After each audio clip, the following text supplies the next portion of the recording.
नमस्कार दर्शकों, जय माता दी। आप सभी दर्शकों का एक बार फिर से हमारे इस दिव्य ज्योति कार्यक्रम में हार्दिक स्वागत, अभिनंदन। दर्शकों, आप जैसा कि जानते हैं, यह हमारा कार्यक्रम मासिक भविष्य फल ग्रह गोचर के हिसाब से आपके ग्रह क्या कहते हैं, किस राशि वालों के लिए यह समय उत्तम रहने वाला है। बात हम करते हैं सितंबर का महीना, आश्विन कृष्ण पक्ष, सूर्य दक्षिणायन रहेंगे, शरद ऋतु। ग्रहों की स्थिति के बारे में बात करें तो मेष राशि में राहु, वृष में मंगल, सिंह का शुक्र, कन्या राशि में सूर्य और बुध, तुला में केतु, मकर में शनि और मीन राशि में गुरु का गोचर विद्यमान रहने वाला है। यह महीना त्योहारों का 11 सितंबर से 25 सितंबर के बीच श्राद्ध पक्ष भी प्रारंभ हो रहे हैं, जिसमें आप सब अपने पितरों के लिए अथवा श्राद्ध इत्यादि करके अपने जीवन को खुशहाल बनाने का प्रयास करेंगे। 26 सितंबर से नवरात्रि भी प्रारंभ हो रहे हैं। त्योहारों से भरा यह महीना रहने वाला है। दर्शकों, हमारे जीवन में अनेक प्रकार की समस्याएं आती हैं, लेकिन उन समस्याओं के निराकरण का कोई ना कोई जरिया भी मिलता है अथवा बनता है। ग्रह गोचर के हिसाब से हम बात करें मेष राशि वाले जातकों के लिए यह समय, यह महीना कैसा रहने वाला है। मेष राशि का स्वामी मंगल स्वाभिमानी, जिद्दी प्रकृति का, अग्नि तत्व का मालिक, गर्म मिजाज व्यक्ति का बनाता है। वहीं लग्नेश मंगल धनेश होकर के गोचर में विद्यमान रहने के कारण बने हुए कार्य में जो अड़चने आ रही थी, मुसीबतें, कठिनाइयां उत्पन्न हो रही थी, उन कठिनाइयों पर आपको सफलता मिलने का सुंदर योग बन रहा है। हृदय संबंधित विकार उत्पन्न हो सकते हैं। वाद विवाद से जितना हो सके अपने आप को बचा करके रखें,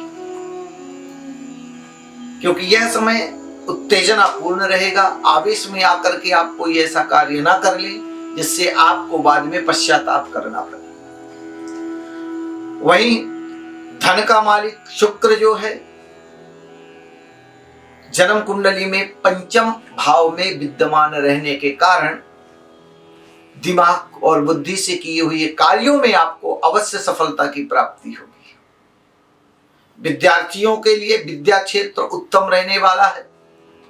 जो नए नए एग्जाम की तैयारियां कर रहे हैं, सफलता को प्राप्त करने का निरंतर प्रयास कर रहे हैं, ऐसे बच्चों के लिए भी यह समय उत्तम रहने वाला है।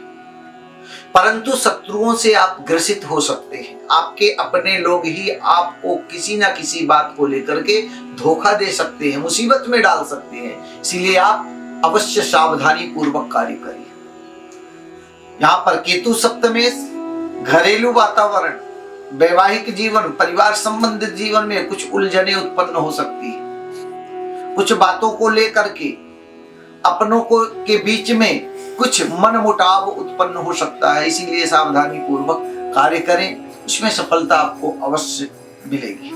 बहुत लंबे अरसे से ऑपरेशन इत्यादि से पीड़ित व्यक्ति जो हॉस्पिटल में एडमिट है, वो कब से प्रयास कर रहे हैं हम स्वस्थ हो जाएं, उनके लिए यह समय अभी उत्तम नहीं रहने वाला है। कुछ समय और आपकी बीमारियां चल सकती हैं। मकर का शनि, शनिदेव की कृपा, अगर दसम भाव में शनि मकर का विराजमान होता है तो आपको बड़ी सुंदर सफलता प्रदान करवाता है, कर्मनिष्ठ बनाता है। और दसम का शनि जो है आयस कर्मेश होकर के जब बैठता है तो आय के नए नए मार्ग भी प्रशस्त करता है। जो धन को लेकर के आपके जीवन में समस्याएं बनी हुई थी, वह समस्याएं आपकी अवश्य दूर होगी। राहु के कारण अत्यधिक भाग दौड़ की भी समस्या बन सकती है, क्योंकि यहाँ मेष का लग्न में बैठा हुआ राहु भाग दौड़, उत्तेजना, कहा सुनी, आवेश में लाना ये कार्य कर सकता है। वाणी में संयम रखें, बात व्यवहार में एकदम पारदर्शिता रखेंगे तो आपके लिए उत्तम रहने वाला है। आप में कहीं खर्च की अधिकता भी होगी, जिसके कारण आप उलझनों में भी आ सकते हैं, समस्याओं में गिर सकते हैं। तो खर्चे पर अपने थोड़ा विशेष ध्यान रखें। कार्य व्यवसायों में उलझने एवं रुकावटें पैदा हो सकती हैं। यहाँ पर मेष का राहु लग्न में बैठता है तो व्यवसाय संबंधित समस्याएं उत्पन्न करवाता है। तो व्यवसाय को लेकर के, कार्य को लेकर के जो व्यवसायिक लोग हैं उनके लिए भी कुछ उलझने उत्पन्न कराएगा, रुकावटें पैदा करवा सकता है, परंतु फिर भी आपको सफलता की प्राप्ति अवश्य होगी। विक्षुब्ध दाम्पत्य जीवन में भी तनाव भरा माहौल रह सकता है। लव लाइफ भी आपकी उत्तम नहीं रहने वाली है। कुछ कहा सुनी हो सकती है जिसके कारण आपके जीवन में मनमुटाव की समस्या उत्पन्न हो सकती है। यहाँ आयु संबंधित कार्य को लेकर के आपके जीवन में अनेक प्रकार की सफलताएं प्राप्त होंगी, प्राप्त होने का योग भी बन रहा। भाग्येश गुरु विदेश यात्रा का सुंदर योग बनाता है, जिससे देश विदेश की यात्रा अथवा जिस स्थान पर आप जन्म लिए हैं उस शहर को छोड़कर किसी दूसरे शहर में जाकर के अपने नए व्यवसाय, नए कार्य, नई नौकरी का शुभारंभ आप कर सकते हो। दोस्तों, यह जीवन हमारा ग्रहों के ही अधीन होता है। जब ग्रह हमारे अनुकूल होते हैं तो समस्त सुविधाएं हमको प्राप्त होने लगती हैं, परंतु यही ग्रह अगर विपरीत परिस्थितियों में जाते हैं तो हम अच्छा करके भी अपेक्षित फल की प्राप्ति करते हैं और अपने जीवन में संघर्ष ही करते रह जाते हैं। यहाँ इस समय मेष राशि वाले जातकों के लिए ग्रह गोचर के अनुसार ग्रहों की स्थिति उत्तम है, जिससे आपके जीवन में नित्य निरंतर निखार आ सकता है और नई नई आप उपलब्धियां भी प्राप्त कर सकते हैं। तो दोस्तों, ये तो था हमारा मेष राशि वाले जातकों के लिए इस महीने का ग्रह गोचर। आइए हम बात करते हैं वृष राशि वाले जातकों के लिए यह समय कैसा रहने वाला है।